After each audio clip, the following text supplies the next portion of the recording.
So hello, everyone joining us today.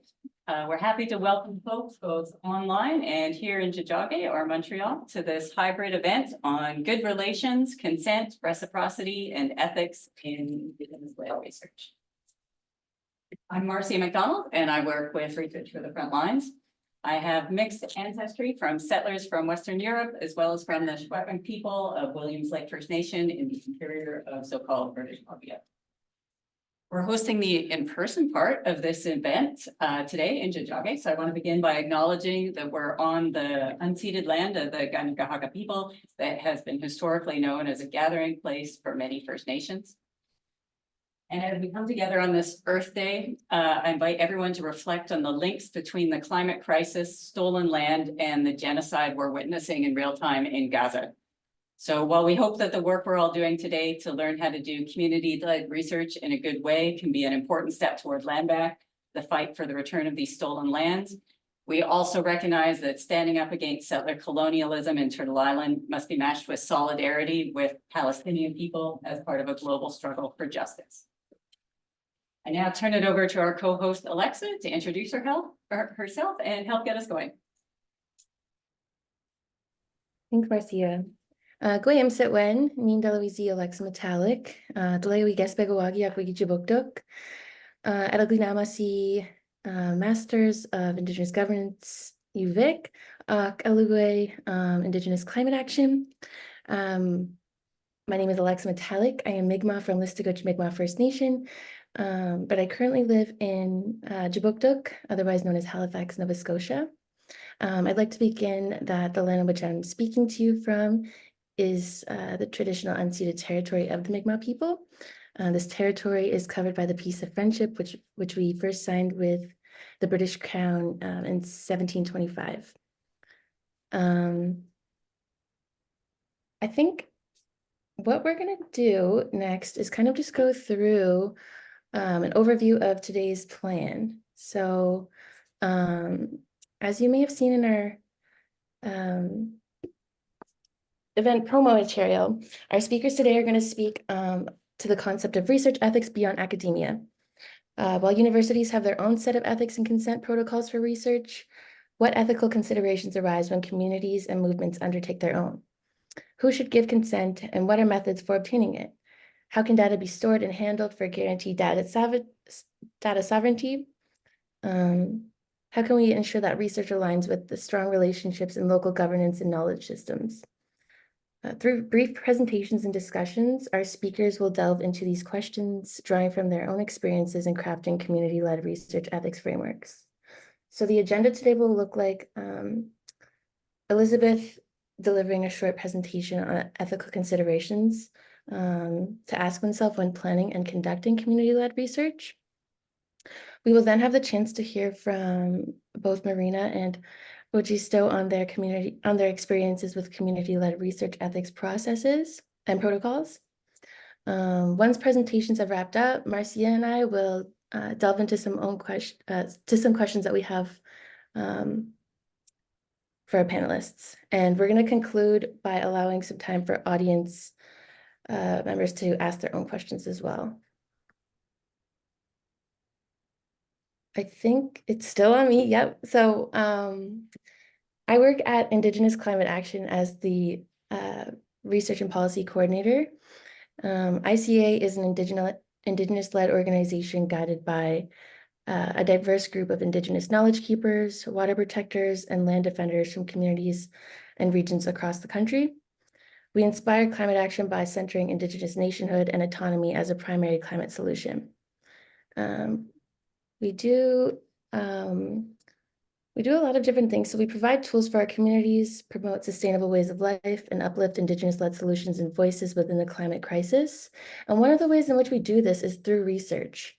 At ICA, we define research as gathering information that serves the well-being of our communities to support life. We hold a number of different research projects. You might be familiar with our Decolonizing Climate Policy project, as well as our Just Transition Guide.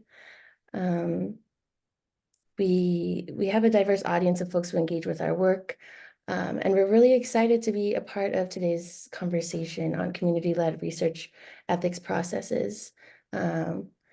I embrace this as an opportunity to learn from and connect with our panelists today. I just want to say a very big thank you for you being here and taking the time to share your time and knowledge with us. And yeah, with that, I'll pass it off to Marcia.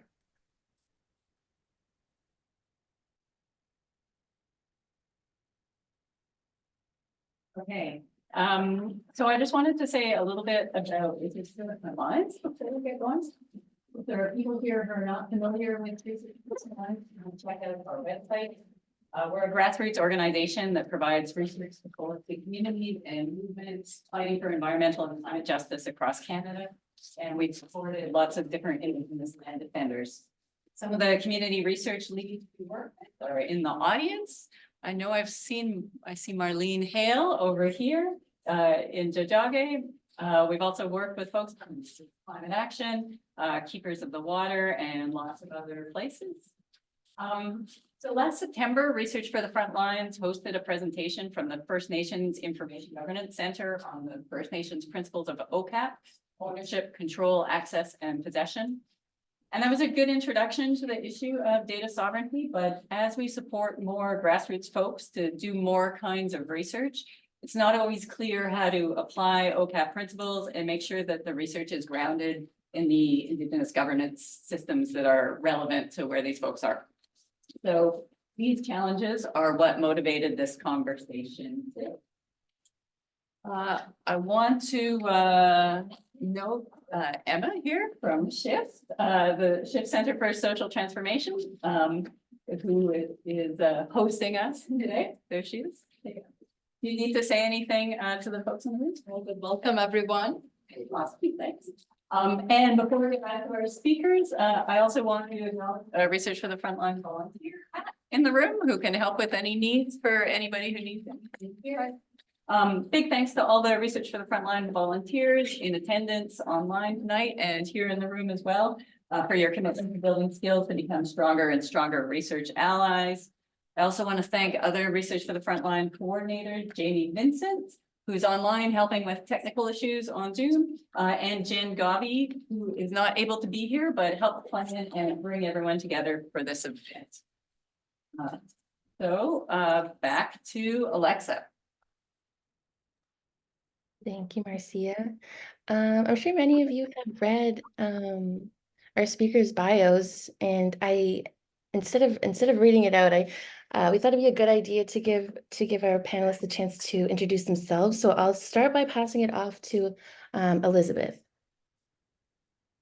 Elizabeth Dishnikowshin. Hi, everyone. Thank you so much for inviting me today.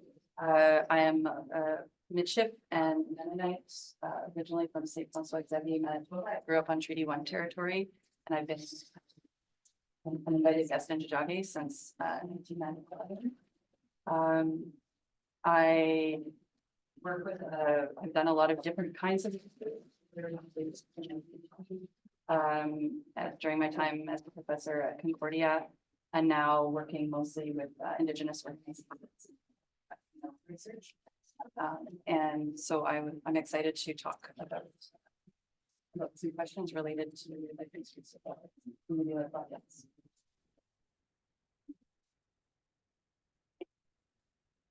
With that, I'll pass it off to Marina. Sego Gwego, Dewan Howie Jungyats. My Mohawk name is Dewan Howie. My English name is Marina. I'm Wolf Clan from Akwesasne and actually joining here with Ojistoh from Akwesasne. I'm a PhD student at Cornell University in information science with a minor in Indigenous studies.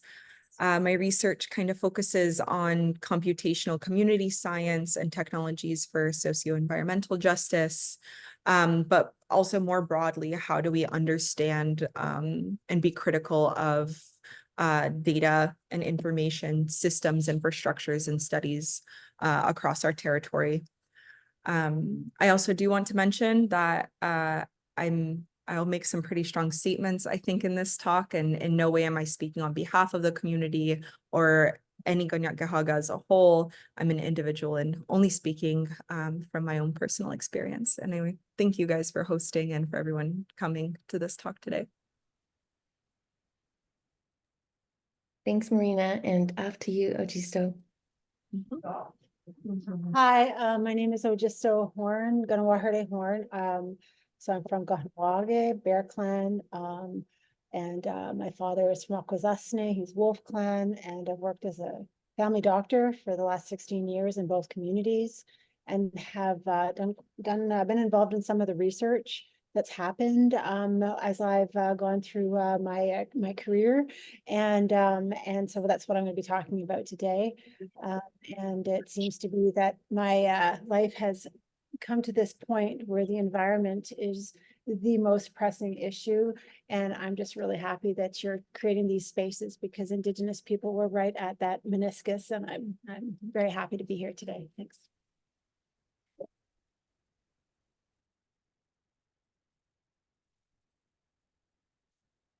Thank you so much. I can't say enough how excited I am to have you all here with us, and I'm just so excited to learn and listen from you all. So with that, I think we can begin to begin the day. We'll listen to Liz present on the ethical questions you can ask yourself when planning and conducting community-led research. So off to you, Elizabeth. Can you hear me okay? Maybe use the mic in Marcia's. You can turn it up. Press the button, see if we can hear you. Is this better? We get a thumbs up, thumbs down sound. It's a little bit muffled. Better?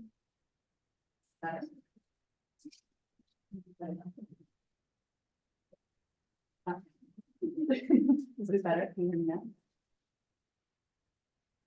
Can you hear me?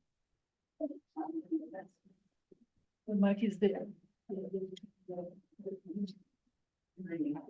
Okay, is it better if I move over there? Yeah. Yeah. Yes.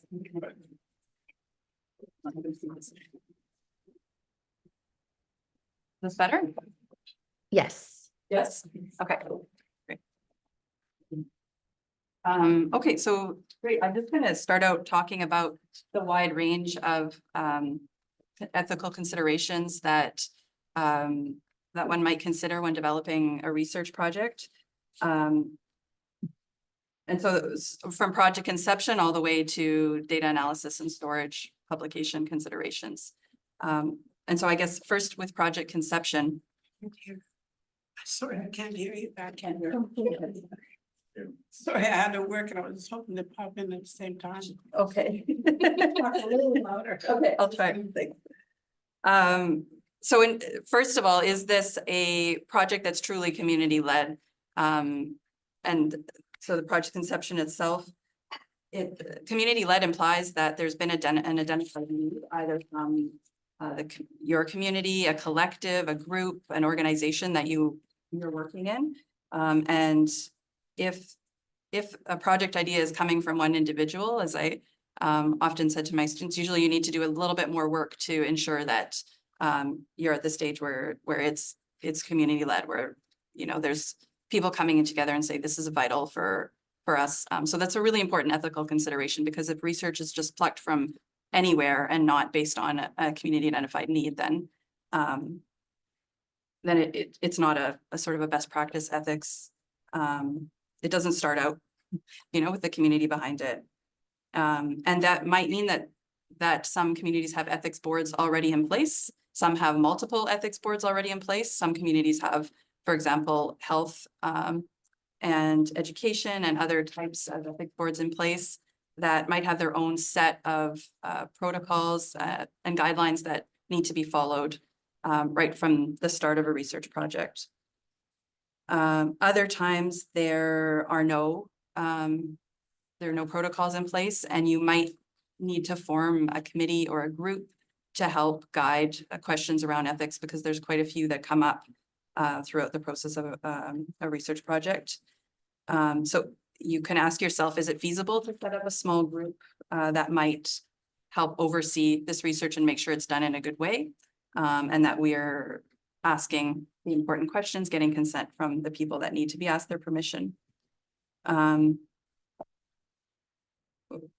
For my dissertation research, I worked with urban Indigenous youth, and because there was no single research organization in Tiohtià:ke that oversees research ethics, I recruited a number of youth from the research participants that were willing to be paid for their time and to answer important questions with regards to the ethics.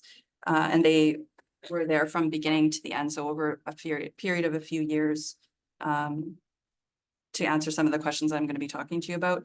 In other projects I've been involved in, there's been national or provincial Indigenous organizations, provincial First Nations organizations that have come together to be involved in national level research. And in that case, there was an advisory committee put into place to look at all aspects of the research ethics process, and to not necessarily to duplicate OPAP or ownership, control, access, and possession principles, because the research wasn't from a singular community, and so there was no way to exactly duplicate that. But in order to embody the principles that that ownership, control, access, and possession mean when a community needs to have governance over their own research findings. So I'm not going to go into too much detail right now, but just to say that it's important to have some type of oversight, ethics oversight, in order to guide the process. In terms of recruitment, if we're not always talking about humans, so sometimes there's different types of research that happens, different types of environmental research. But if you do need to recruit humans for your research, you need to think about questions of the balance of compensating people for their time with any pressure they might feel to participate. And so often it's good practice to provide honoraria to participants, but if that kind of goes beyond the scope of what we normally offer for their time, it could be venture into the danger zone of feeling like pressure. And so that's another question you might want to consider. There's questions of consent. So how do people understand if it's, again, human research and people that are participating? How do they understand the entire idea about the research, how it's going to be used, how it might be beneficial to the community? Are they reading something on a piece of paper? Are you asking them for verbal consent? Are you asking specific individuals that are participating, or are you asking for more of a collective or community level consent? There needs to be discussions around how long consent extends for. So is it a one-time thing at the beginning of a research project? Or is it over, can it be withdrawn at any time? Sometimes when people sign on to a research project, they don't know exactly how it's going to look in the end, or even the research team doesn't know how it's going to look in the end. They don't know how a report might look, or what type of personal information might show up in the report. And so best practices in terms of consent are that people that are involved and that share their stories, or are interviewed, or even quantitative surveys, that they get to make several decisions over the course of the research project about whether they still want to be involved. And that's at an individual level. I would say the same at a community level, that sometimes projects start looking a certain way and they go in a different direction, and they might say, oh, well, actually, this doesn't feel comfortable anymore. We don't like the way this is going, and we're going to withdraw at this time. And so any kind of good consent process allows for ongoing active and informed consent, meaning that the participants or the community involved or the organization involved has a right to thoroughly understand the process at every step of the way, up to and including anything that gets published or comes out of the research.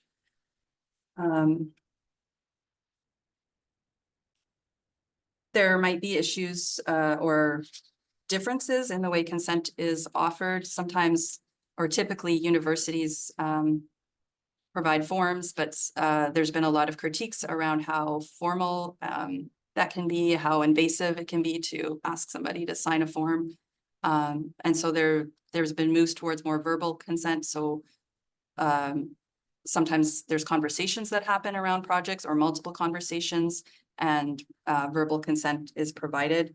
But there sort of needs to be a way of really ensuring that there's a clear understanding about the full stages of the research and what's going to happen with it, what the purpose of it is, etc.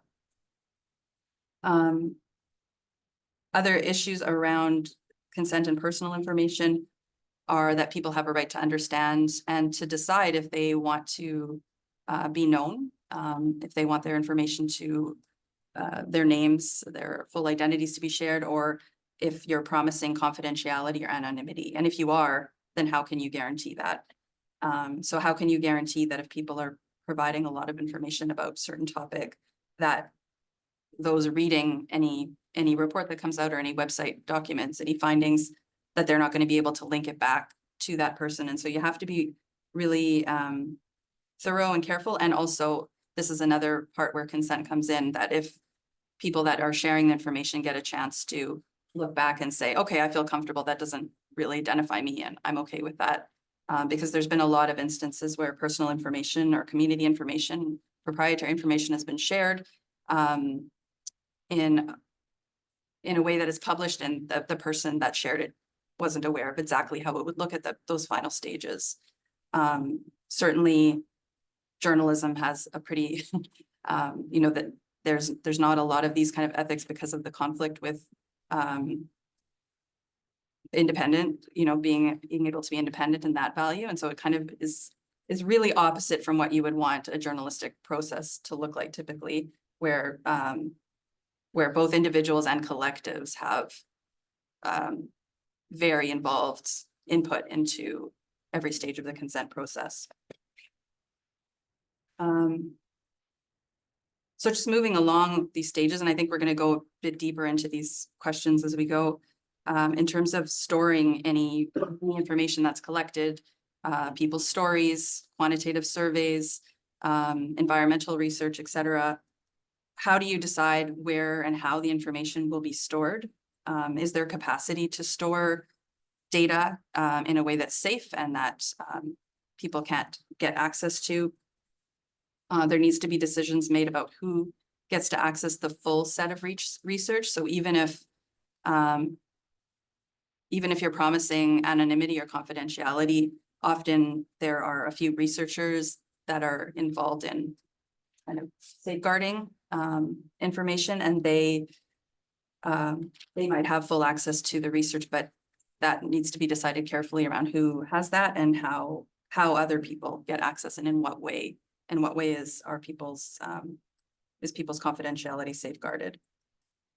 If there is a large amount of data that can't easily be stored or managed by an organization or community, sometimes there's agreements that are made with research centers and protocols put into place to make sure that if it's an Indigenous-led study, for example, that there's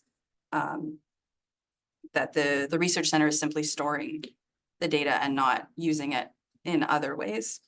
So there's been a lot of examples in recent decades about those types of agreements. In the larger national study that I was referring to, it was decided that even though it was a mix of national and provincial Indigenous organizations, research centers, universities, and different political organizations, in this case, it was the Assembly of First Nations that took ownership over the information, but asked a research center to store it, and then came up with the advisory committee, a whole set of protocols around who could access the information at what point.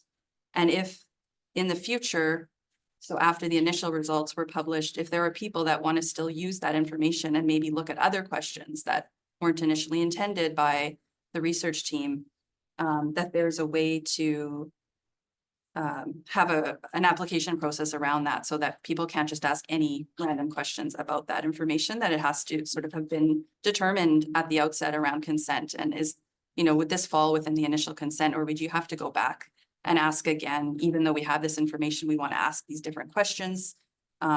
It's going to look very different. you know, at another time in the future, or if they're asking different questions. So that's really important to keep in mind because research, you know, that the information is alive once it's out there. And that's the reason that there's been so much, so many protocols put in around data sovereignty, because there's been abuses of that type of information. And in those instances where studies are used in the future for reasons that they weren't initially intended for. And then finally, as an overview for analysis and publication, how will any results that you get be interpreted? So who is in charge of interpreting them, and what relationship do they have to that information? So are there people that are intimately involved with the research itself, or participants that are helping to interpret the information? So generally, the closer people are, you know, in terms of Indigenous research, the closer people are to the information, the more ethical it is. If there can be some involvement on different committees, which is an exact kind of contrast to more objective quantitative research, where you would say, oh, we don't want to have any information about that. So I would say across the board, in terms of analysis and interpretation, that you want to have people who are part of the community, who understand the environment, if you're looking at different kinds of information, involved in that interpretation and analysis phase as a group, so that there's not kind of one lens looking at that information. Also, it's going to make a big difference at all stages if the results are only for the community or for the organization. You know, if you're collecting research just for yourself, or if you're planning to use it to publish something, if you want to use it to advocate for changes, for policy, for funding. It's going to make a big difference around consent and ethics, depending on what you're planning to do with the research. So it's really important that that's decided in a good way and communicated clearly. And if it changes over time, that is also communicated to those participating in the research. It might also really impact the parameters for accessing the information. So if it's research on a community-led basis that's going to stay in the community, and it's only those people that are involved that are ever going to access it, you might not need to have as sort of a thorough and careful process around protocols as if it were going to be something more public.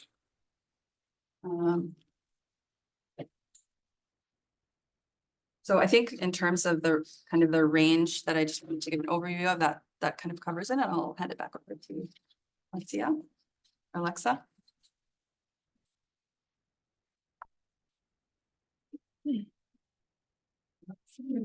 Alexa, would you like to say anything before we bring in our other panelists? No, I'm just absorbing all of that information, and thank you so much. And I look forward to kind of getting more into the nitty-gritty of what you've shared. So yeah, thank you. And with that, we can get it passed on to Marina and Ojistoh. So thank you very much for having me at this really important discussion. So like I said before, my name is Ojistoh Horn. I'm Bear Clan from Kahnawake. I'm Ganyake Hagar, Mohawk, and my father's from Akwesasne. I've been working in both communities as a community-based family physician for 16 years, but I've also been involved in many forms of research. So I'm going to speak about some of these reflections that I've had while participating in these works. So in 1994, while doing a visiting semester at the University of British Columbia, I did a class in psychology, and our main assignment was to evaluate a paper that was entitled something to the effect of fetal alcohol syndrome in Aboriginal children in Manitoba. So having had no training in epidemiology or biostatistics, I still managed to tear the paper apart, recognizing that the title was very inflammatory, the data set was flawed, the results were vague, and the definite conclusions and discussion were incorrect. So afterwards, I embarked on a master's degree in epidemiology and biostatistics at McGill University. And many of my classmates were already practicing physicians who wanted to test their anecdotal clinical observations. And this is the first time that I heard the distinction between population and clinical health. So in general, it can be really difficult to understand the difference between the health of populations and the health of individuals. So before I go further, I'd like to describe my research involvement. Since my master's program, I've been involved in the following CIHR-funded research studies and 2 fellowships. So the first is the Kahnawake Schools Diabetes Prevention Project, which took place in Kahnawake. The second is the 4 Directions Summer Research Training Program, which was at Harvard Medical School. The third one was the Native Cancer Control Research Training Program, which was at the Oregon Health Science Center in Portland, Oregon. The next one was Righting Wrongs, Developing Appropriate Follow-up for Mercury-Related Deficits and Disorders in Assapequechosiwagong, Nitam Anishinaabe, or Grassy Narrows First Nations in Northwestern Ontario. And then finally, Insomnia and Mental Health, from Burden of Illness to Personalized Interventions Based on Phenotypes. This is a nationwide consortium of which Akwesasne is one site. So the Kahnawake Schools Prevention Project was a very large, multidisciplinary, community-based program where the interventions were based on improving the physical activity and nutritional status and choices of school children. And we were attempting to decrease their risk for the development of type 2 diabetes. Doctors Louis Montour and Dr. Anne McCauley, both were family doctors working in Akwesasne, spearheading this super large project. And this was back in the day when we were just starting to talk about the problems with helicopter research, and participatory research methods were just being introduced.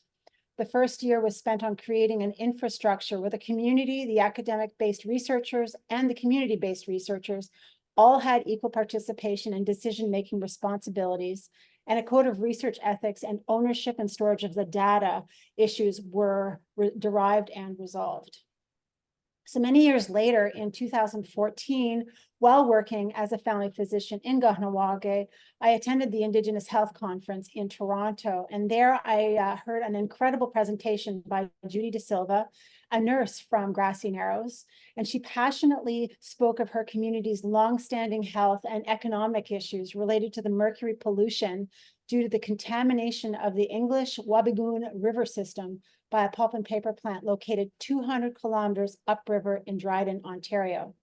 This mercury pollution had caused profound neurotoxicity, such as cognitive impairment, mental health disorders, heart conduction problems, and sudden death, and neuropathy. So the mercury pollution has destroyed their economic livelihood and their ability to safely interact with their land and their waters. They can't feed themselves. They can't hunt, trap, forage, or fish.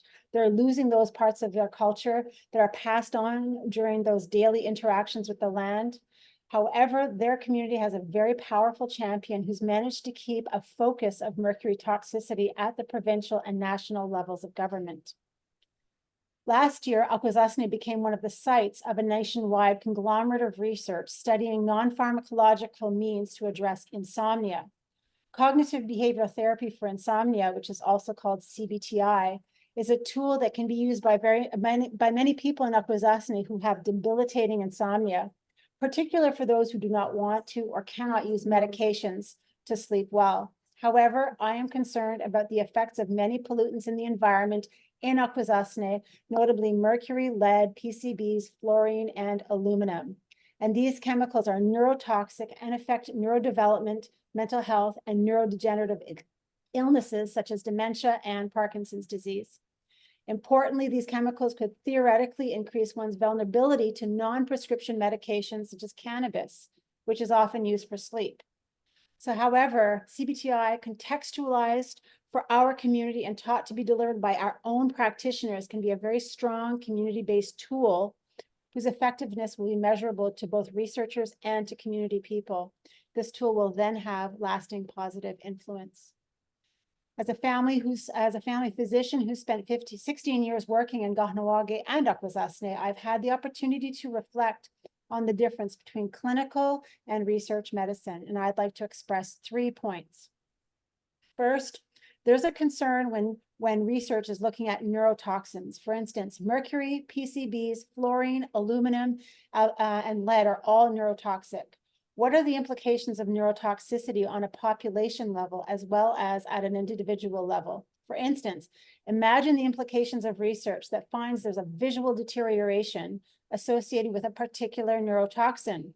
Are we as researchers obligated to let individuals know that they're at risk of increased motor vehicular accidents due to the visual deterioration that we found during research?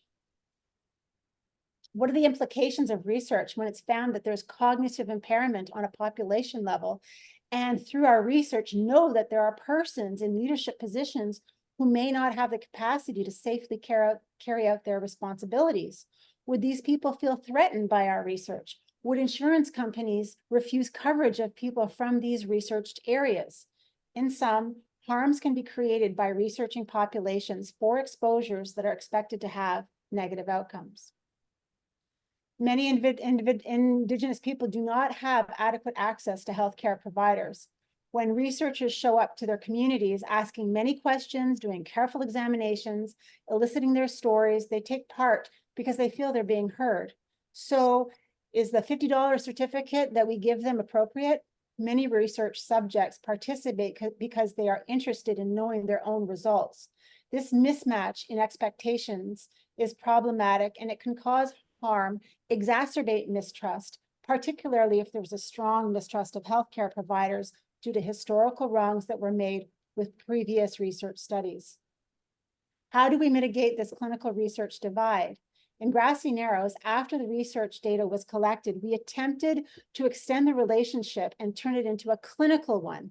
And this was really difficult to do so, since CIHR grants are almost solely related on research, and clinical extension is not well understood.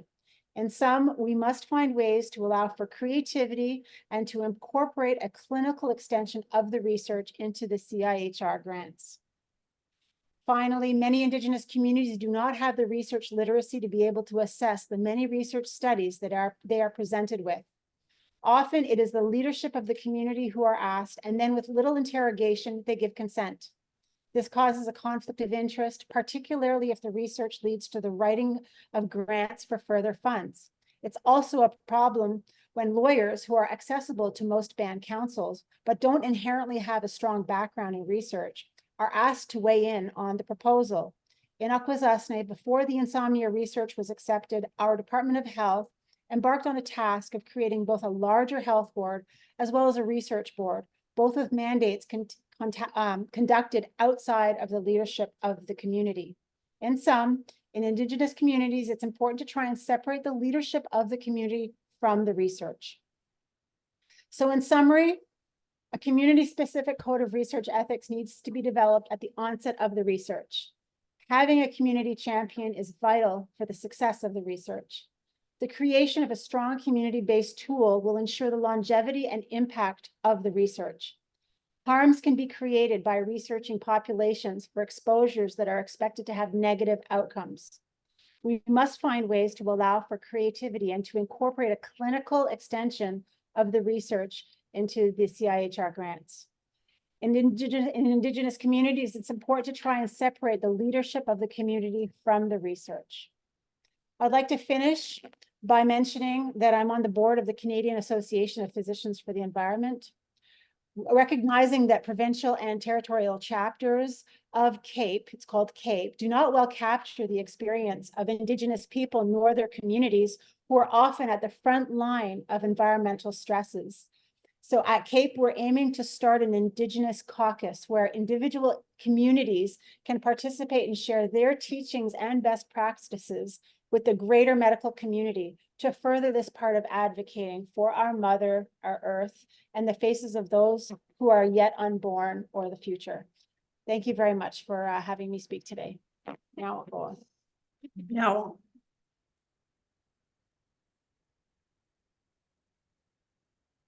Turn it over to Marina next to follow that up. Yeah, wow.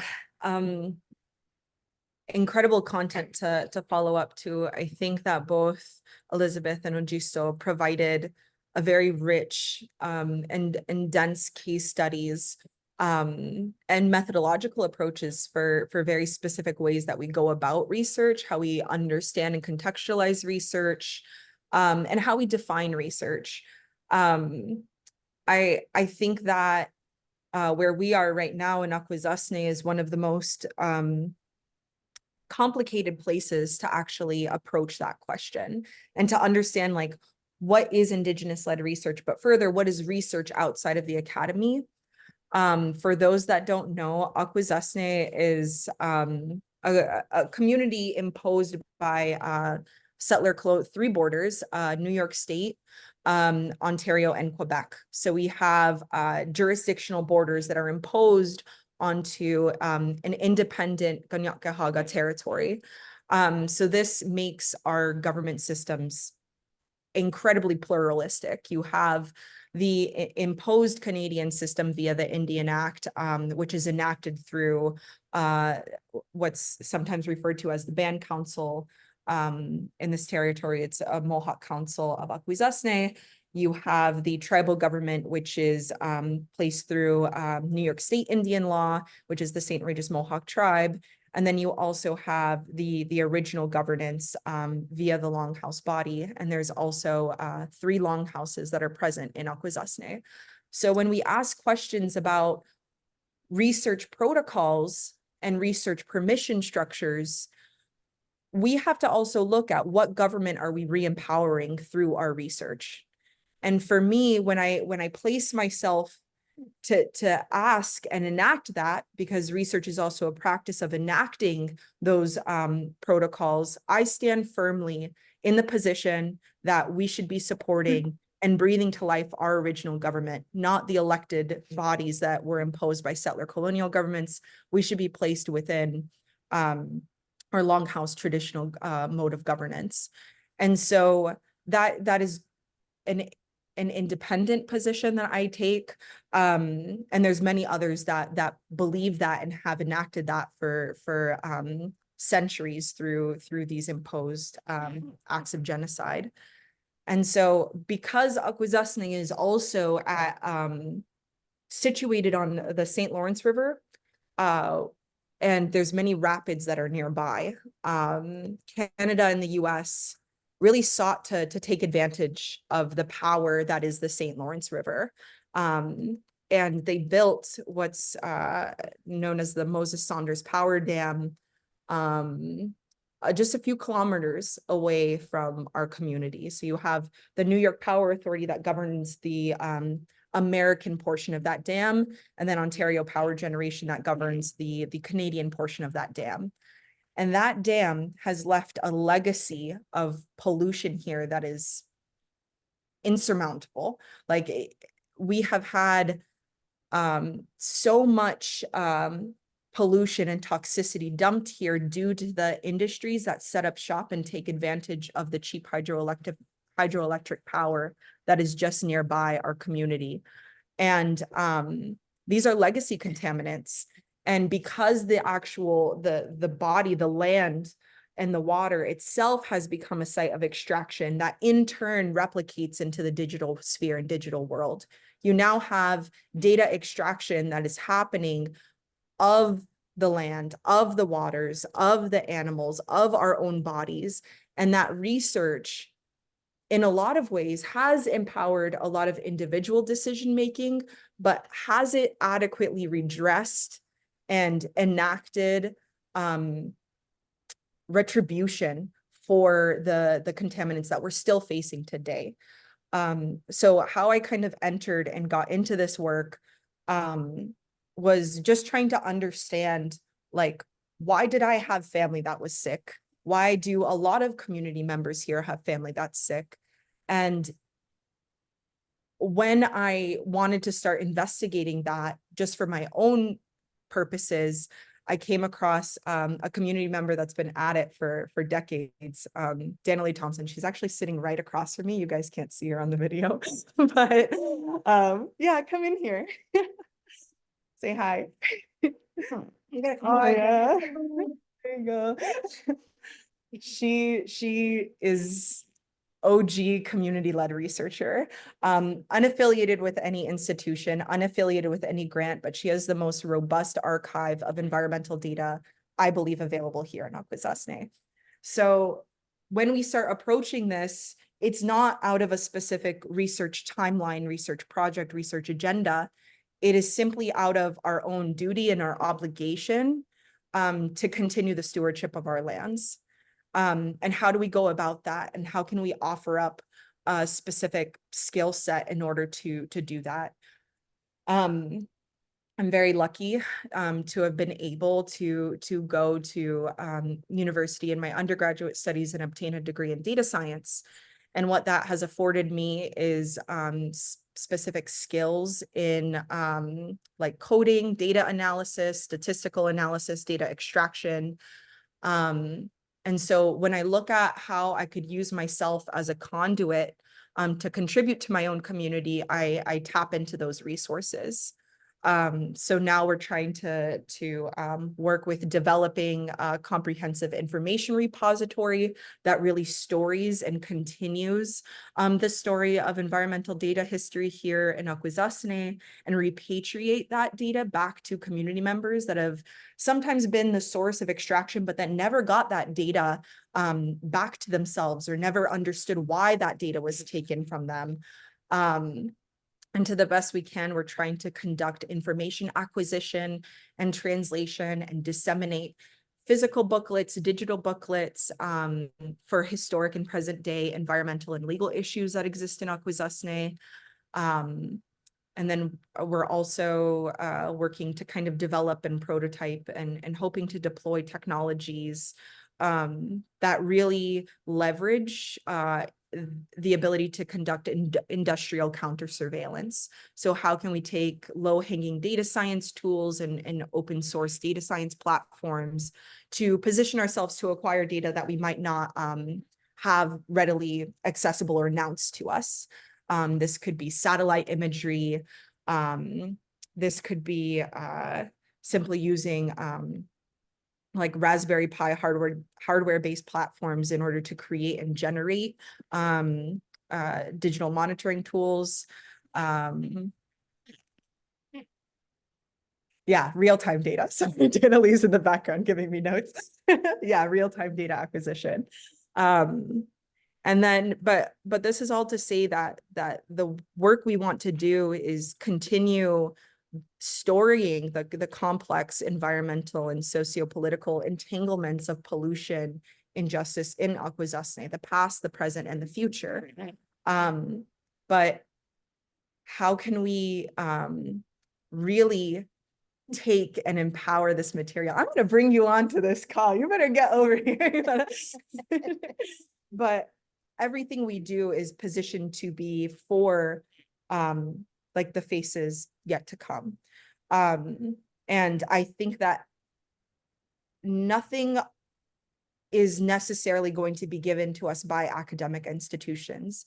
Everything we have is already available in our own teachings, in our own structures of protocols, in our own practices of governance. And that is, you know, outlined through Deo Jakwan Huxta, our circle wampum. We have Deo Hade, the 2-row wampum. And, you know, we can utilize even the 2-row as just an understanding of both oppressive and liberating Indigenous computational and data relationships. And so when we talk about research protocols, the most exciting thing that I think the folks here in this, what we call the library that we're in right now, is everything is there available to us through our own governance system. So how can we utilize, say, our clan protocols, our clan structure to pass and to modify research agendas, research programs, research efforts? Because our own system of governance and our own system of communication amongst each other is already a research methodology in and of itself. We provide discussion, we provide material to the floor, and we pass it through and we deliberate. And we have responsibilities for how we should deliberate that and how we can go about modifying and building consensus based systems. So yeah, that's the end of my spiel. But really excited to jump into this panel, jump into topics of discussion, and to see how we can make this thing that's been called Indigenous data sovereignty as something that's actualized, that's liberatory. So yeah, well. Thank you so much. Thanks to all the speakers. I'm gonna just take a moment, try to readjust what we see on the screen before we turn it over to the Q&A. Thanks again. So much to talk about here. Okay.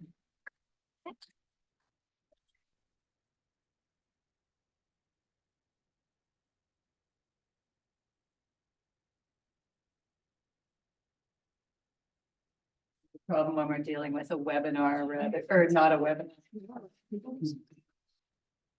Alexa, I don't see you. Are you here? Sure am. Again, I thought she was talking to the Amazon robot. And in the room. Okay, here we are again. So we wanted to start with having some the folks who are leading research in their communities, start with the questions and maybe do a little bit of a back and forth between in the room versus online. And then if those questions start to fade out, we'll take some questions from other folks who are helping support research from Indigenous communities. Does that sound okay? Okay. Alexa, if you see any chat things coming up, questions online or any hands, if you're online and you're leading research in a community, please put up your hand.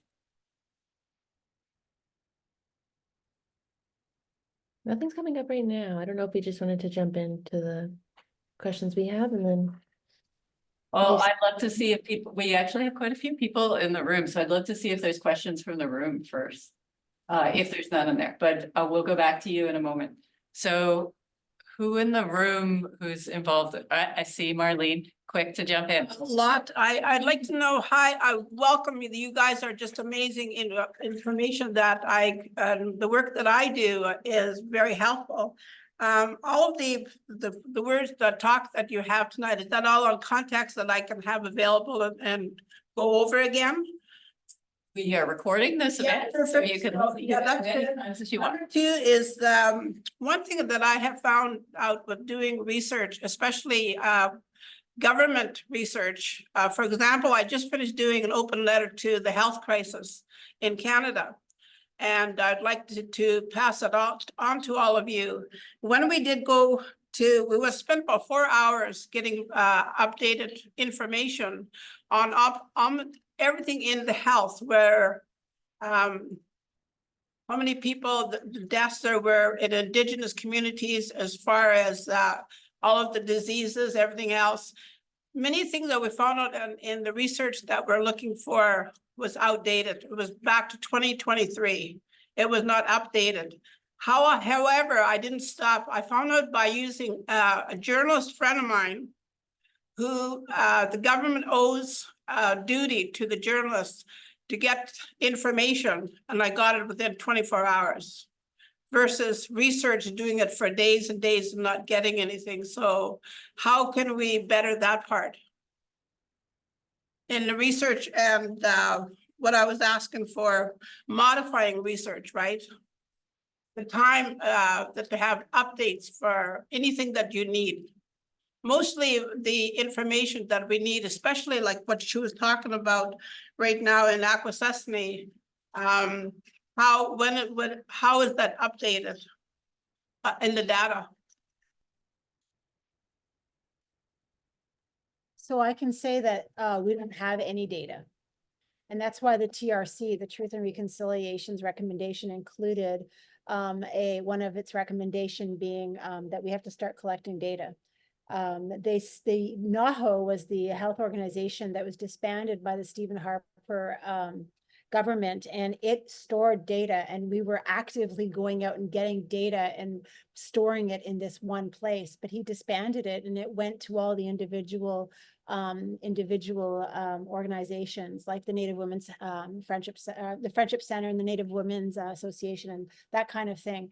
And so it became, siloed again. So we had tried, and then it was broken. And so we have to create something again, and we haven't been there. We're not there yet. There is no data in our community for many, many reasons. It's a huge problem. And if we are one of the biggest communities in Canada, the fact that we have no data is, and no data about our health indices, and I can say that as a physician here, that's very problematic. And you can't ask for more monies because of the way the system is because of that. I'll stop there. Seems to me that data everywhere for a lot of researchers is a huge problem. We are spending a lot of time online, 4 hours sometimes for one little issue, and finding out that the data is too far outdated. Is there an ethics related question around that? Like Around the health that I was working on, for example, on my open letter for the health crisis in Canada.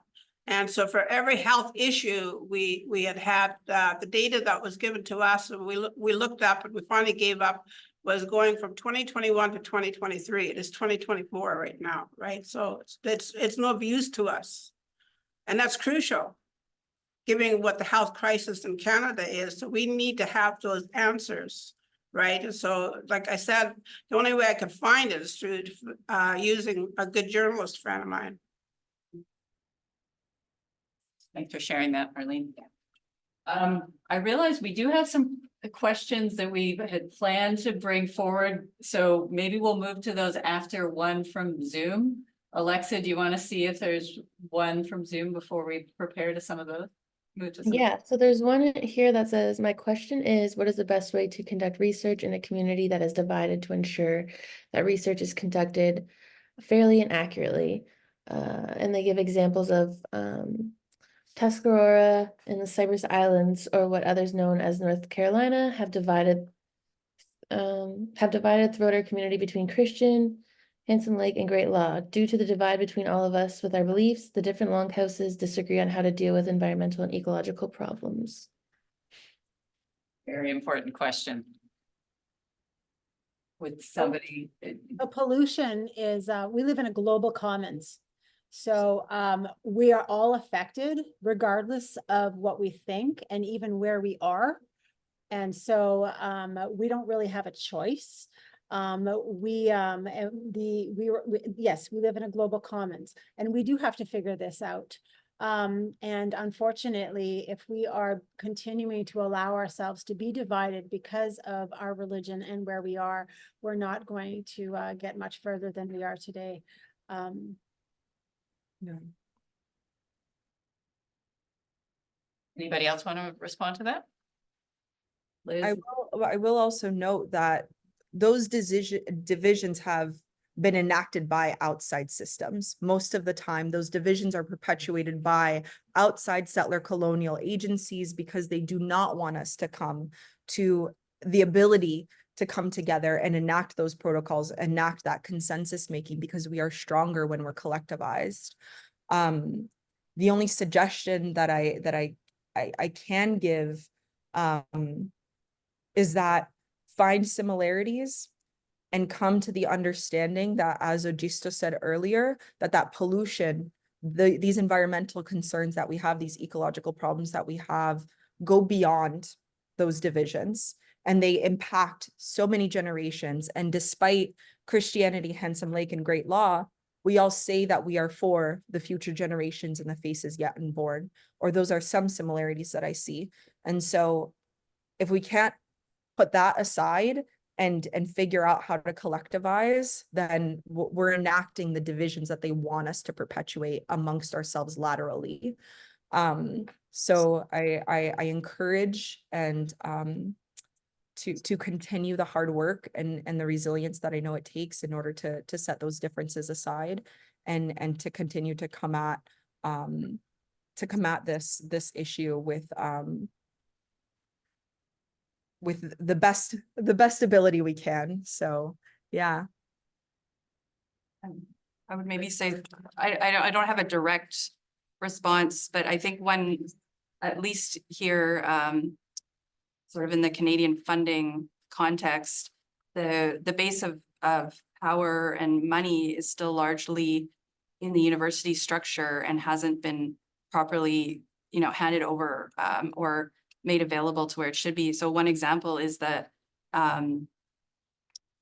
the Social Sciences and Humanities Research Council, SSHRC, is one of our major funding bodies, and they now allow for Indigenous organizations to get to hold funding and to get research grants on their own without any university involvement. But in the province of Quebec, I think there are 2 or 3 organizations, Indigenous organizations, that have gone through that process, and it's been available now for, I think, close to 5 years. There are, hundreds of millions of dollars in research funding that go to universities and then those research priorities get determined. And so I'm not sure in the US or across the border if things are similar, but there needs to be a shift towards, communities being able to access that funding, to be able to come together and make these decisions, and do the important work that needs to be done in the way that they decide to do it, without kind of these external bodies holding all of that, the power and the money. And I find it really astonishing that there's only a handful of these organizations that have, been able to go through this process of eligibility, but it's there and it's available for the taking. Thanks for pointing that out.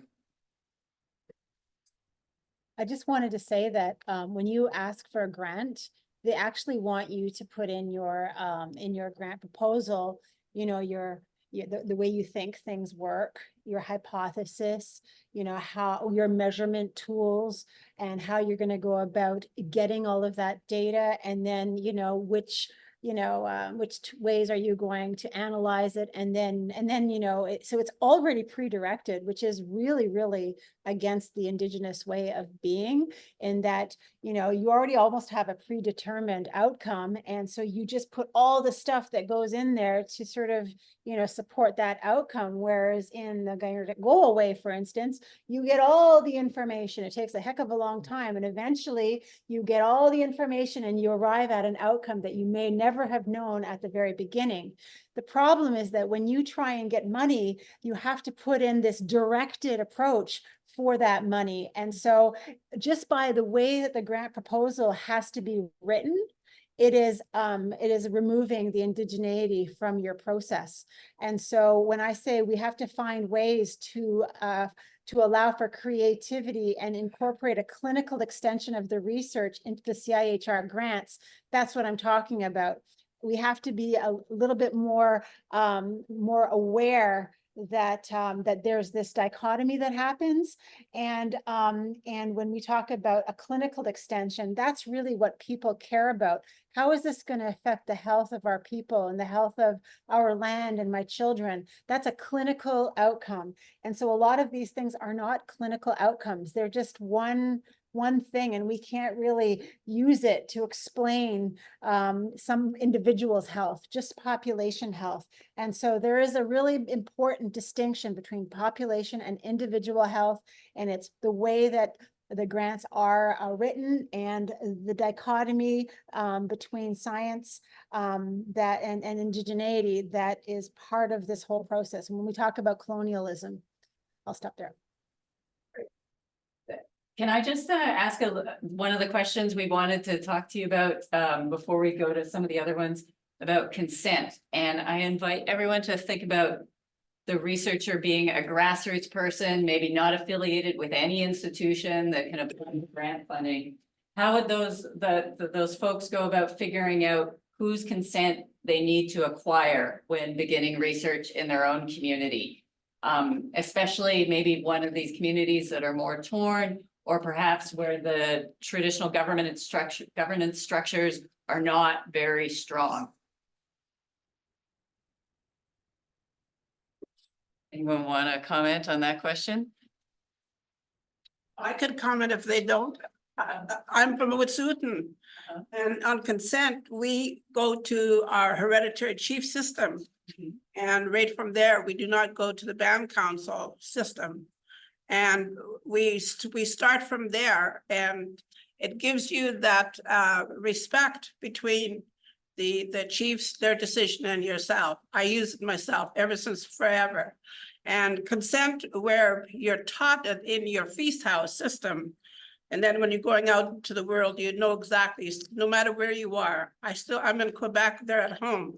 I still use that process of asking my chiefs. They know what I do, they know what I say in public, what I do, and they are agreeable. And so that gives you the fine line of working together, right? And so understanding each other. So right from the top, and in each house should be the consent from the top, the chiefs.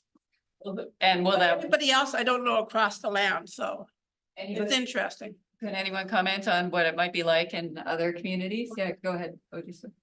I was just going to say that what the way that I make the distinction is whether or not that person has their legitimacy from the community. Do they represent the grassroots community, or are they getting their legitimacy from outside, like from a government agency or an institution? Because they have to link with somebody who has the legitimacy from within the community. That's internal validity, and so legitimacy. And so so you may have people who previously had individual legitimacy in the community, but they were co-opted and they started to, you know, take information and money and things in kind. And now the question is, are they making those decisions based on their community commitments and responsibilities, or now are they doing this on behalf of somebody else? And so there's that is a really important question. It's called community cred, right? And so those people are known in the community, and we all know who they are within the community, and it can't be described from or defined from somebody outside. And so yes, it's a combination of being part of the community as well as your traditional networks. Yeah. Thanks. Over to you, Yes. Alexa, for the, oh, go ahead, Marina. Oh, no, I'm not Marina, but okay, go ahead, Marina. Don't worry. It's my time. Oh, it's totally okay. I was just gonna add on to what Ojistoh said. With I think there's a nuance and there's scale to this question, right? Consent is dependent on the research we're conducting, the questions that we're asking and the approaches that we're doing in order to enact that. How someone that is conducting grassroots understanding of traditional ecological knowledge will have consent protocols with both the people that they're doing work with, as well as like the non-human entities that they're working with, that are very different than someone that say is doing archival data retrieval and those relationships. So I think we need to start looking at things in a very case-by-case basis. Academia, I can speak for myself, has attempted to train me to see that things as copy and paste, that we can take scaled solutions and apply them everywhere. That we can take methodological approaches that can be applied to anything or to all Indigenous communities or to all Indigenous peoples as individuals. But I'm a huge advocate for we need to take a lot of grace and a lot of nuance and perspective with each of the things that we're trying to enact and engage with, and to not be afraid to discuss that through with other people. And so I definitely encourage anyone that does consider or want to explore like grassroots community-led research or just simply research on their own, is to start at that very like intimate research relationship level and to explore that and to understand that, and then to move through that space with the people that they're doing work with, that they want to share that work with, and they want to find solutions with. So yeah, sorry, Ingrid, go ahead. No, yeah, I think it's really a key, like your input here. Yeah, and I definitely support like that part that like I think like every case is different, and there's no like a toolkit that can be like like generally applied to every single region or situation in the in the world. Like every region, ecoregion is unique. Every community is unique. And I just want to share like how we do like in Ancestral Food Waste Collective Society, how we do like our approach in terms of research. So we are governed by a council, but this council also responds to the General Assembly. And the council is primary elders in the community that are like leading, that are really recognized that they're leaders. And they've been asking like say like we need like to see like more plans. We need to see like more revitalization of the smokehouse. So they asked that to the general community, and it's like the youth or like the younger generations who were coming with proposals in how to solve like the situations, and then we bring them back to the council and the General Assembly, and then they kind of like accept or redirect like if we should like keep working in a certain direction in terms of like going forward with research. When we start like getting like more serious around like putting together our research, and also another thing that we are considering in research, and it's like everything should go in a seasonal capacity, like we're walking together, we're not walking alone. So like that shouldn't like completely like distract us from our activities, and there should be like also like some youth like some people responsible for taking on the lead, and essentially like the research is coming from a need, no like because just doing research. Just wanted to share like how we're doing, and we're just trying to get like some funding. We've been doing like kind of like research by observation and collecting data by our own, and making some testing in terms of like soils and salmon. But yeah, we're just starting to look funding to like make it more just a little bit more systematized without like impeding us like our own way of understanding the knowledge, building knowledge. Yeah, thank you. Alexa, I think you had a question to raise now, right? Yeah, actually, I think I'm going to go to the one in the chat right now. So how do you negotiate working with colonial institutions through community-based research and ensure data sovereignty? They reference thinking about working for something like a band council or government or academia. I first want to shout out the person that made this comment is Abram Francis. Abe is from Akwesasne. Abe does incredible decolonial shoreline work.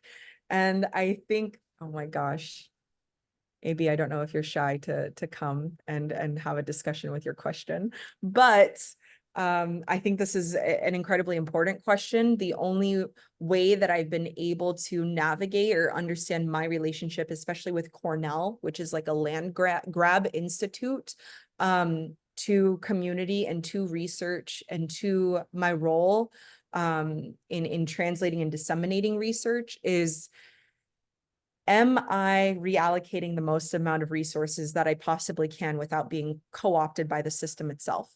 And most of the time we can't be self-reflective of that. We have to create a network of support that holds us accountable to those understandings and those premises. So yeah, I think that especially when we reflect on how band councils, governments, academias, institutions, nonprofits have collectivized and extracted so much wealth. Sometimes it's the responsibility of certain individuals, especially those that are good at it. And I know AB's one that's like incredible at it, at redistributing that wealth. How do we go about resource reallocation to our communities and to the people that we want to share that with? And I don't know if I'm allowed to I'm not the host, but I would love also AB's reflections and others' reflections on that as well. So Yeah, if you're comfortable, Abraham, you're more than welcome to join in. There he is. Where? Oh, we just passed him. Of course, you guys. Yeah, and this is like a really important question to me that I've been negotiating for a really long time. But I really want to just say thank you to everyone that shared so far, really detailed, expansive conversations about data sovereignty and research in our communities and how that can be done in like a kind, supportive way.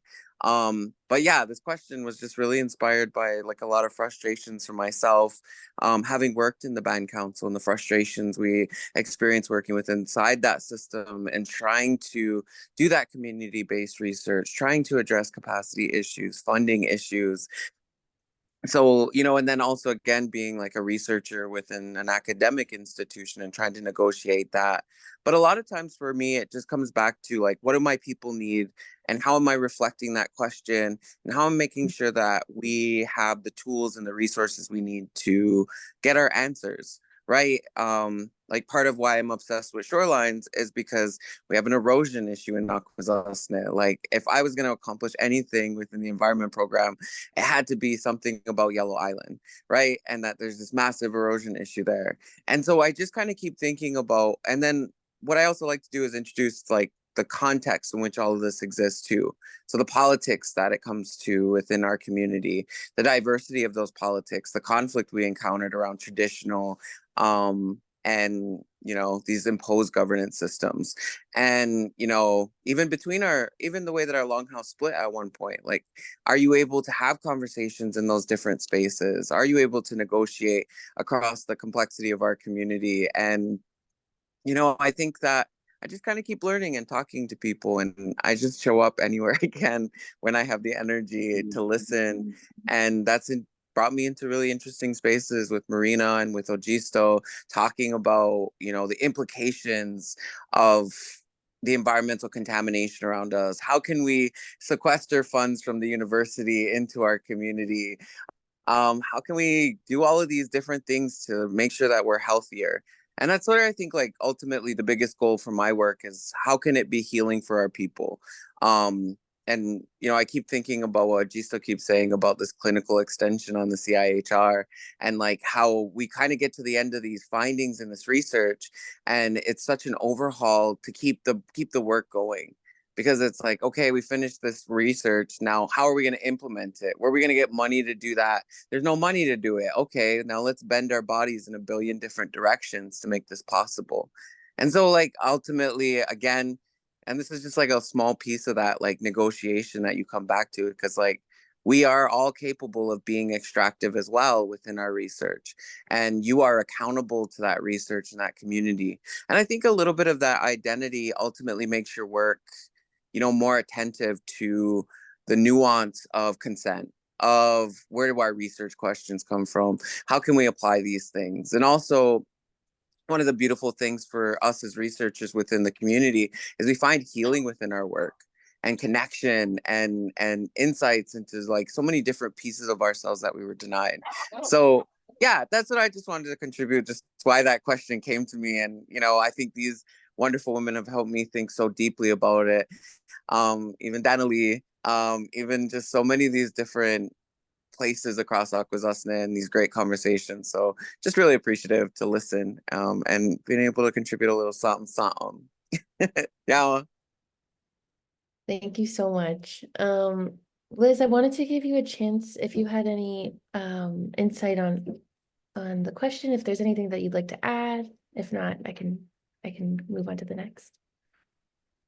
I think almost everything's been said. The question was around university. Can you repeat this? We got Yeah, it. for sure. Yeah. How do you negotiate working with colonial institutions through community-based research and ensure data sovereignty? Yeah, it's a huge question. I mean, like I said before, I still think that more research centers need to be built outside of the university. It needs to happen elsewhere. In the meantime, there are more Indigenous research centers popping up, across Turtle Island, and that have, been able to negotiate and build the relationships with the funding agencies to have much broader mandates around what is considered a research project, that it could be, I think like Ojistoh was saying, like it's not a singular project, there's a life, and then this question becomes living for many years, for many generations, and so there's more flexible ways of understanding what a research question is. There's a lot more flexibility at the beginning to say we're going to do this in a way that is holistic and doesn't start with a singular question and have all these predetermined hypotheses. For sure, on the social sciences side of things, there's been a huge amount I've received myself with community, with youth, a community of youth advisors around very open questions about the healing of land-based learning that has come from a place of not having any predetermined outcomes. And so I think that there are these pockets of work that have been done through Indigenous research centers, through Indigenous researchers, in conjunction with advisory committees, with youth, with communities that push for broader understandings of research and what it means, and our knowledge systems, and the whole range of questions that can be really rigid and problematic when we're looking at the type of research that we want to do. So there's lots of good examples out there and some good leads, from community-based research. Thanks so much, Liz. I'll go into one of our kind of drafted questions, but yeah, I just want to flag again to the audience that if there's any questions you'd like to ask, feel free to put them in the chat and we will get to them. For now though, I'm gonna ask, I know everybody's kind of touched on it a little bit, but I'm wondering if folks are able to speak a bit more about the difference between individual and community level consent.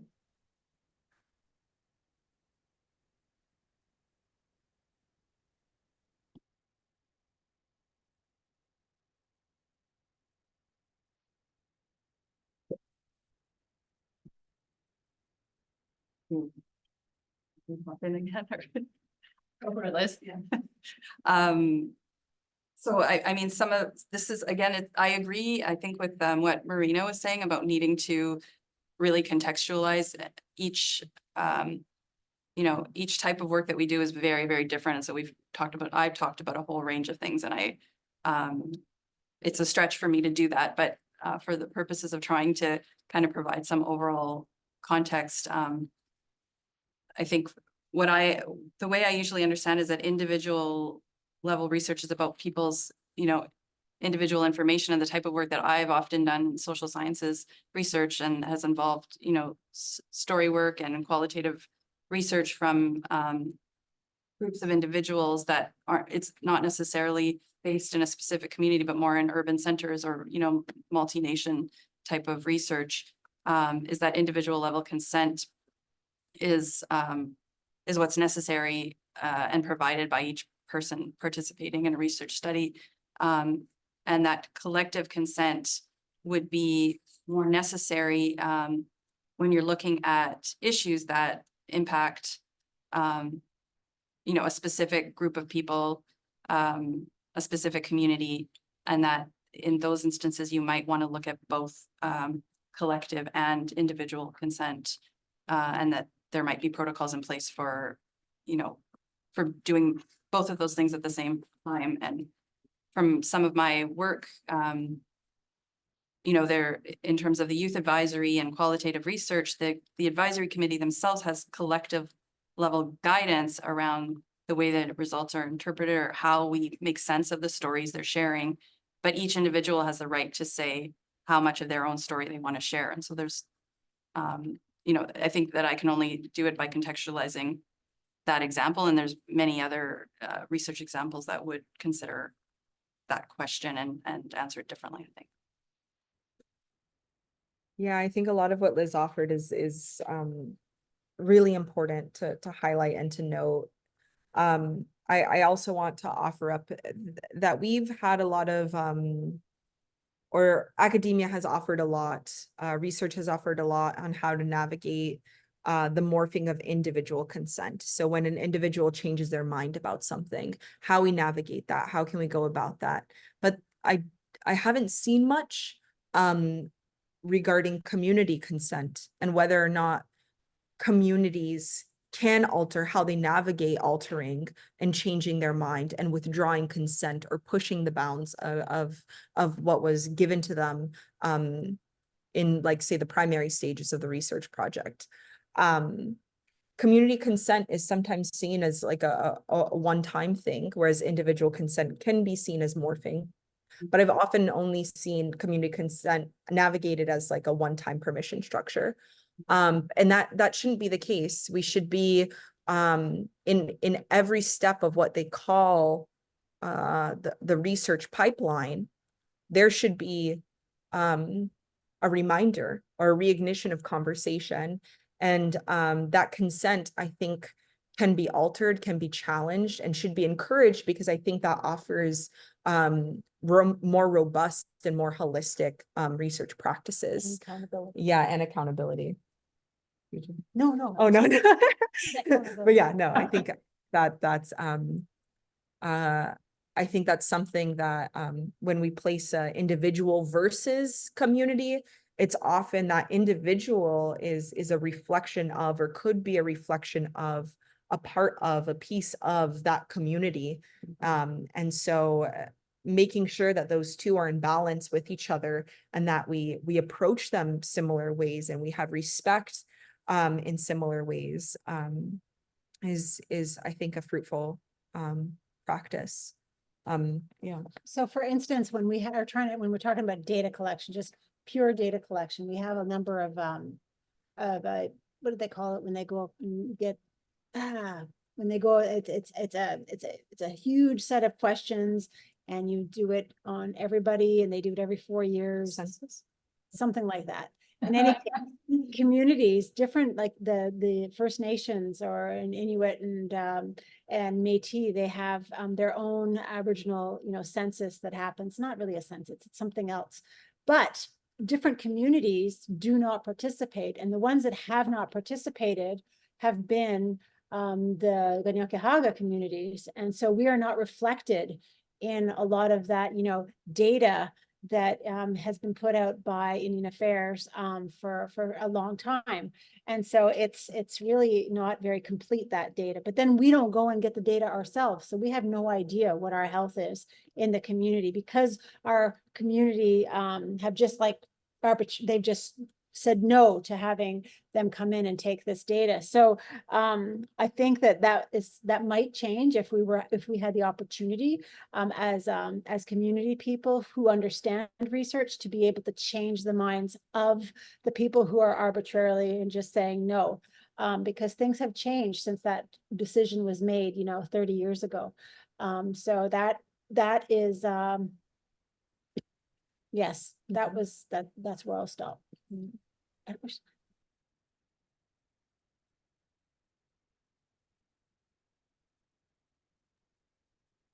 Thank you so much. Marcia, did you want to ask any one of the questions about I Wiley? think I want to try to do a follow-up on OCAP. So the presentation that we had from OCAP, we know it spun out of the Assembly of First Nations. And while they weren't super explicit about it, the implication is that the control part and everything else around OCAP is acting through the chief and council. Can you be more specific about situations where it wouldn't be appropriate to explicitly do that using OCAP principles?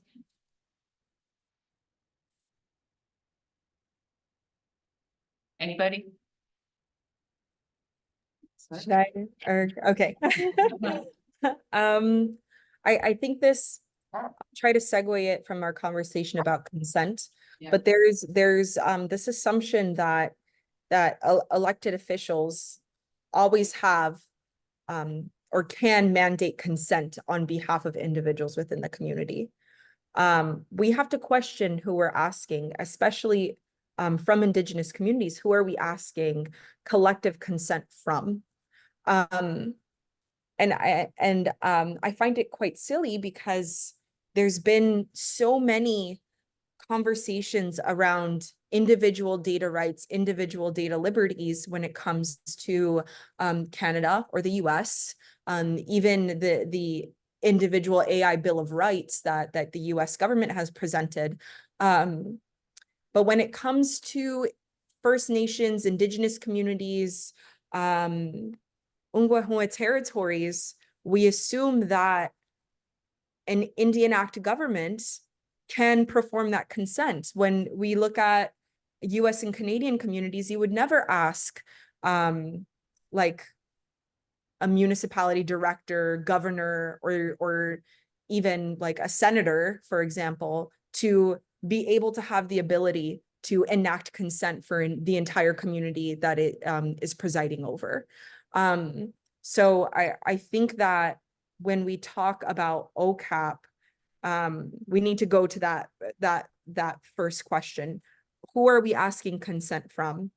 And sometimes there are instances in which people are actively acting in resistance to ideas of the Indian Act or Band Council or First Nation decisions. This idea of resisting against the subjugation of Aboriginal peoples, for example.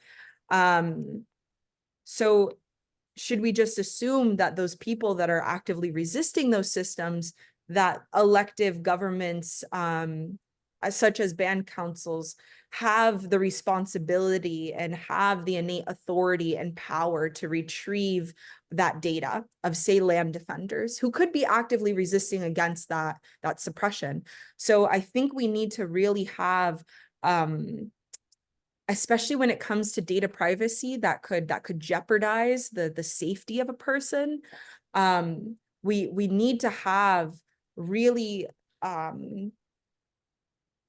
really astute conversations about it. And always I defer to that individual consent, and that individual is connected to a network, and that network might not have good relations with elected officials, and that's not always the case. But I think that we should, that again, it comes to nuance. But I to Marcia's question, I offer up especially land defense work as like a primary example of when I think OCAP is incompatible with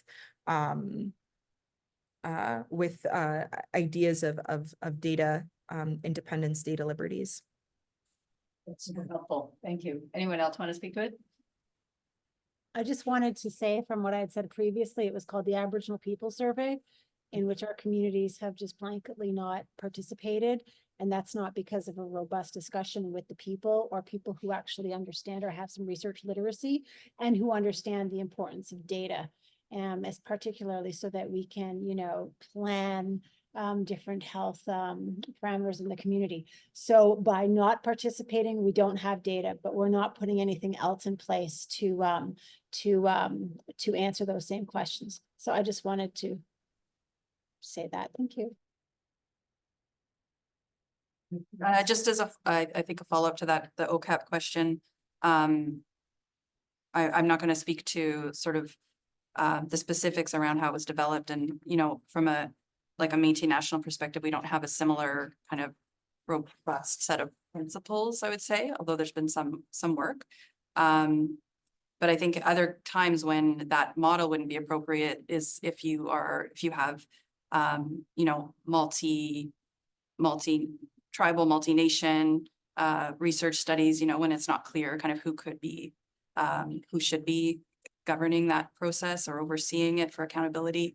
So those might need to be created. The case I talked about with multiple, Indigenous provincial organizations, that OCAP wouldn't work in that case because you have, you know, many different nations represented and people coming, you know, together to do the research, so that there would need to be another process that might still honor the, you know, the values around OCAP, but not look, you know, this certain way around who should be governing it or in charge of it.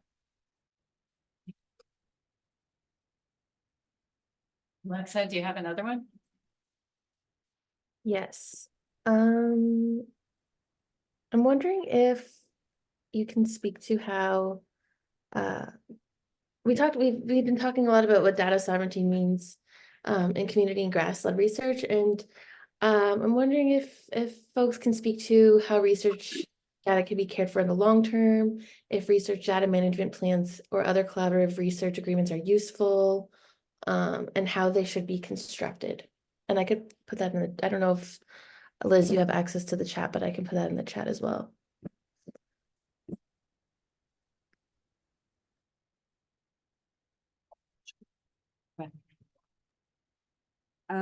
I guess I can start.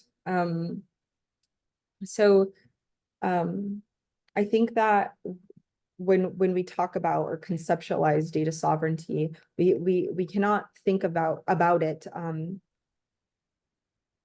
just as in the cloud. That cloud has a very material, physical existence. Every single bit of information that you obtain, that you hold, that you practice research with, is connected to a physical space. All of, and that physicality and that manifestation of that hardware can be extractive, and it also could be done in a good way. So an example of extractive is the massive data centers that Microsoft, Facebook, Meta, they're all placing in communities, usually low income, rural, low resource communities.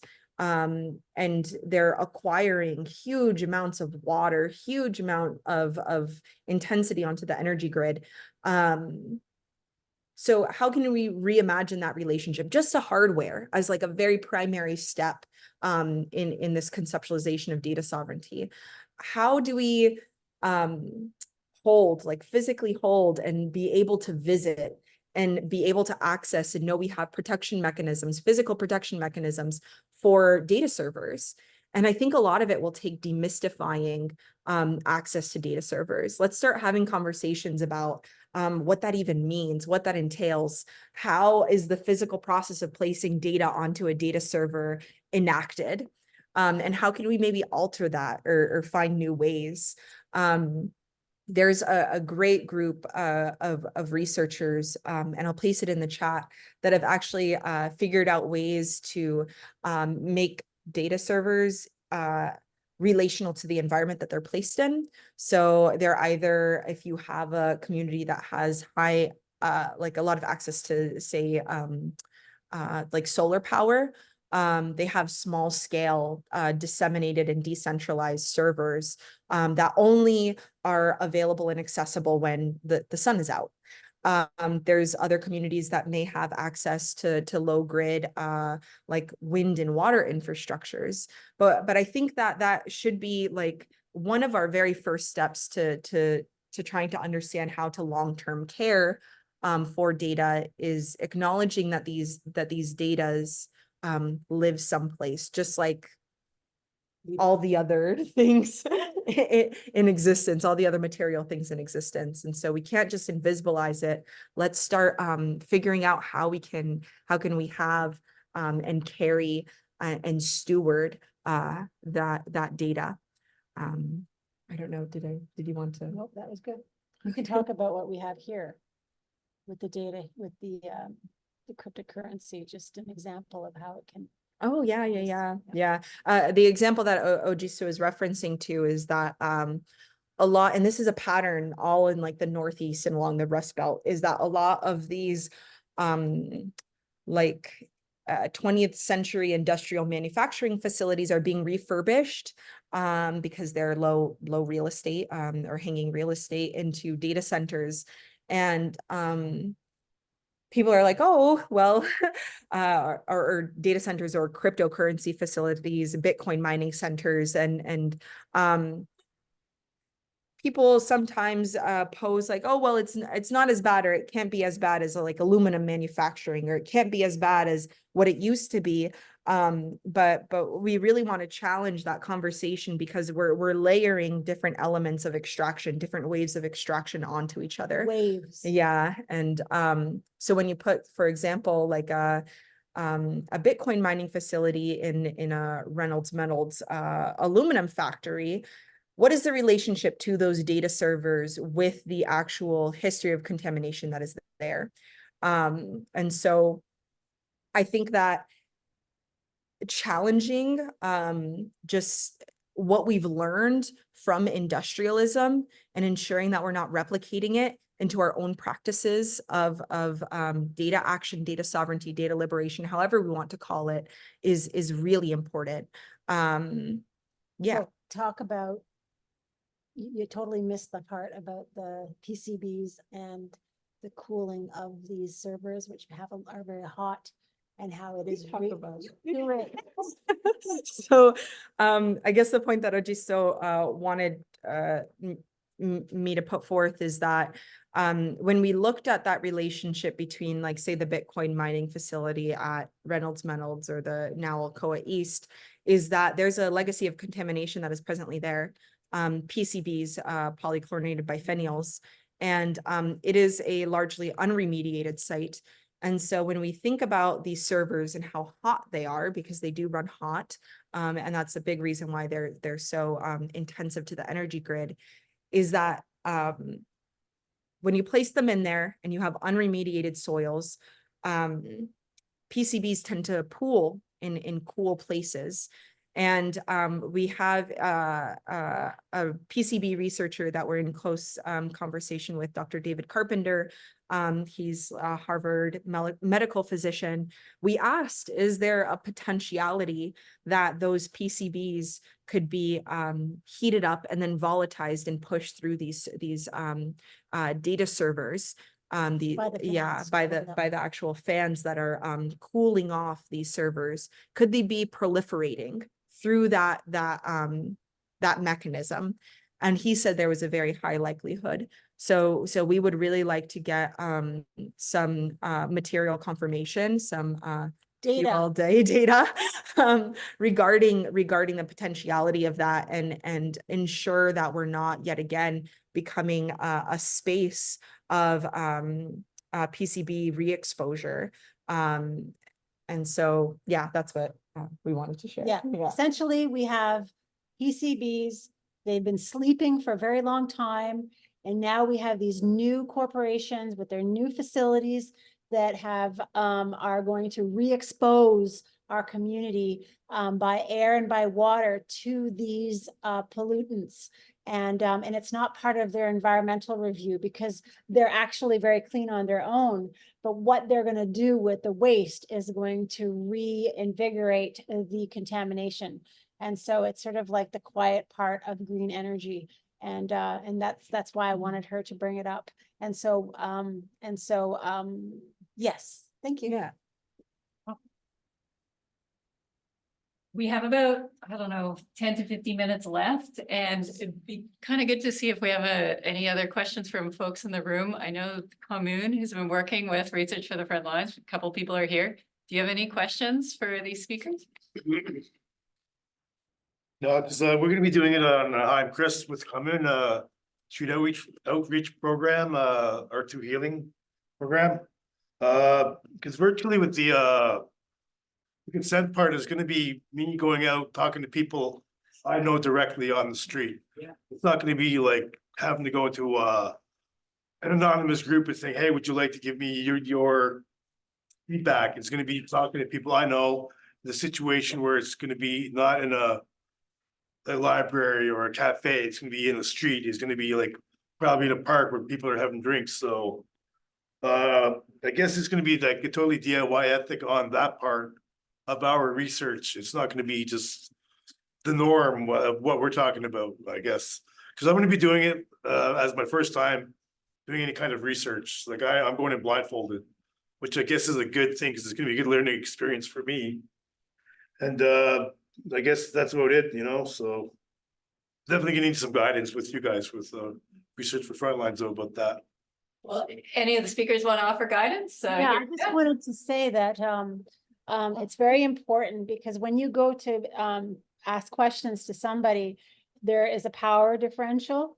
And so it's very important to have somebody to go in front of you who is not going to be asking the questions to ask for the consent for the questions, because they're going to say yes because you're standing right there. If you're like, can I ask you some questions? They'll be like, well, okay, you know, they're giving consent, but it's not real consent. So somebody has to go in front, even if it's a few minutes ahead of time, and that would be more ethical. This is what I do for my medical students. I don't like, let's say I have a female who has to have a gynecological exam and I have a male student. If I go and ask her, can my male student do this examination? Because she wants to make sure she doesn't lose me as her doctor, she's going to say, okay, but she really doesn't want it. And so what I do is I have my nurse go and ask, and then she is more comfortable with saying, giving her true consent. And so then they'll say yes or no, and it's off me. Because I don't want that power differential to determine whether or not they give consent. So the only thing I would suggest is you have somebody go in and talk to them even a few minutes ahead of time to get that consent. Good, noted, thank you. Any other guidance? I realized that I meant to talk about it the first time around, but also, you know, depending on what you're going to be asking and type of questions, there's always potential for harm or like re-traumatization, as I'm sure you know. So I meant to say that often there should be support people in place as well. Even with research, you know, that if you have a community support person, an elder, you know, somebody else that's there right, you know, during and after, but also like to provide some aftercare follow-up to make sure that they're cared for in the process of the research, depending on the topic. I don't know how sensitive it is, but it, Yeah. you know, you would assess that, and yeah, if you have the resources for it. Could I add something to that? Marina, I just wanted to ask you, consent thing that you're in the medical, for example, you have an elder in the hospital and there's a language barrier. So you have to have an interpreter. And the consent that you need is from the elder, because that elder is 84 years old, so she's still sound of mind to give a decision. And so how do you deal with a consent through a language barrier? Say in your community, because that's huge in ours. I definitely think that's an Ojistoh question. How do you? So that's something that needs to be done in a facility. Like it has to be something that goes like a protocol, a process, just like I had said to the previous gentleman. You know, people have to be given the information freely before they're asked. It has to be informed as to what you're going to ask, and then they can give their consent. And if there's a language barrier, that can be done by somebody who has the language, and then goes and asks these questions. And then only after they can, once that person has given consent or not, they can get the researcher to come in and then be the translator. So once again, you're removing the power differential and you're allowing them to speak to somebody that they feel comfortable with to get true consent. Thank you. Are there any more in the chat, Alexa? Are there any hands you see? Yeah, there's a question asking if Marina and Ojistoh have published on the environmental impact related to servers, data sovereignty, etc. And if so, are you able to post it in the chat? Your website, Instagram, publish. Yeah, I have yet to publish it, in the works. I'm hoping to publish it. I'll drop it in here as an excellent resource. The deadline's today. But hopefully the abstract gets selected. It's on rethinking the inevitability of AI, environmental and social impacts of computing in historical context. And that will be a conference in July, and they will have proceedings. Hopefully, we get accepted, and that'll be an interesting conversation, especially because we're looking at how, exactly as we said earlier, how those industrial infrastructures have been utilized as a mechanism to replicate extractivism. So yeah, be on the lookout for that. If they don't publish it, then we'll put it on the website and publish it through other means. And then as for website, this is my personal website. Do you have a website? No. Okay. Marina, I'm also wondering if you could share the name of the group of researchers who were doing the data servers.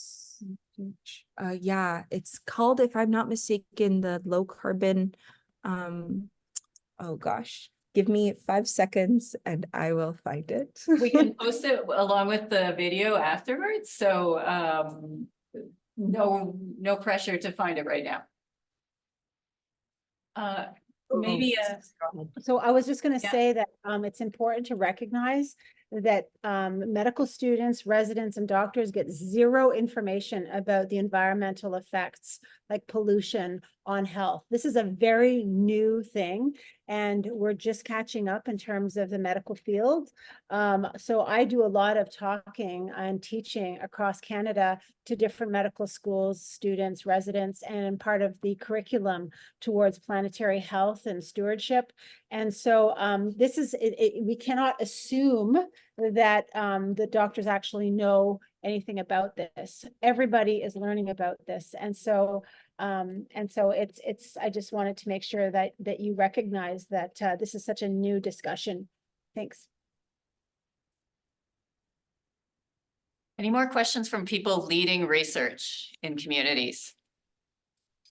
I really do, but I think I'm hoping that other people would have it. So I really appreciate the Marina, that you said you hope to publish it. I hope you do put a push forward on the publishing, because it's valuable information what you're doing, and valuable information for the work that I do. I learned a lot, and thank you all so much, Elizabeth here, and for what I do, research for the front lines and above and beyond that. They've been working with me for the last few years and whatnot, and it has been so helpful of all of these events that you're holding for the work that I do. And thank you so much. Thank you, Ojistoh. I would like to have further conversation with you on the environmental impact of the community in Akwesasne, because I'm making a film on systemic racism, and it's valuable information for me. We could work together.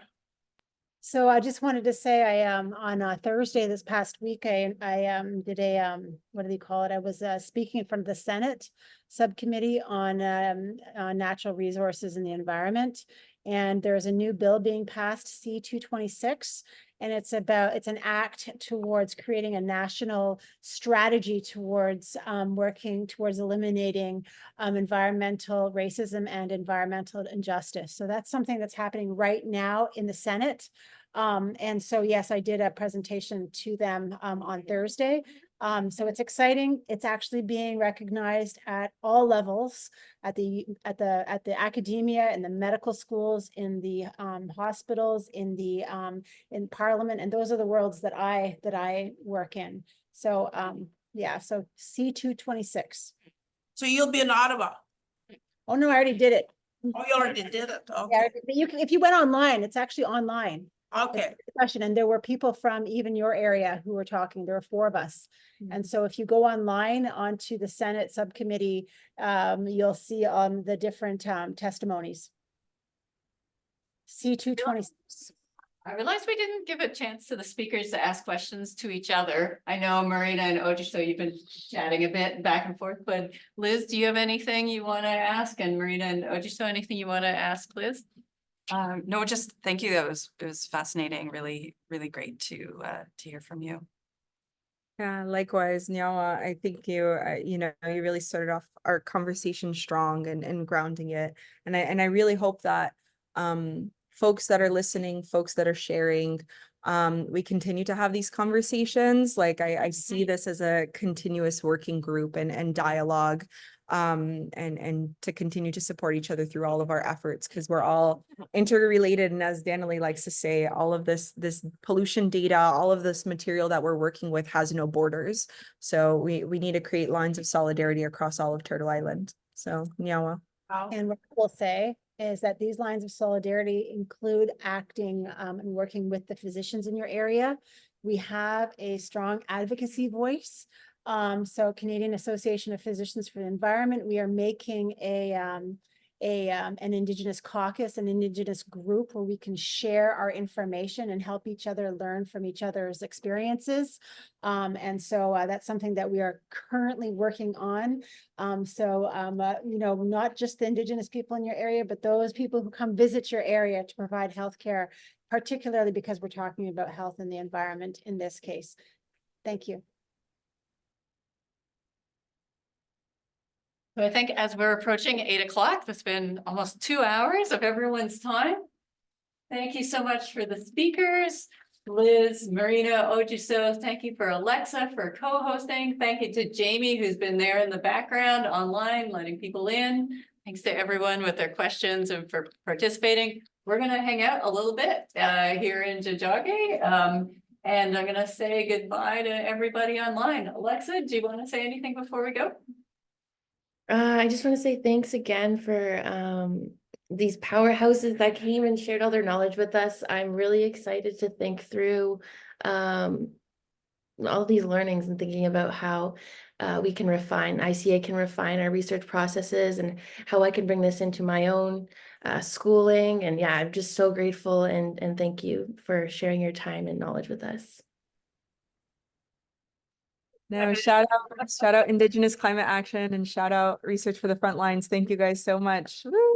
Bye. Support all their work. Yes. Nyawa. Ana, bye guys.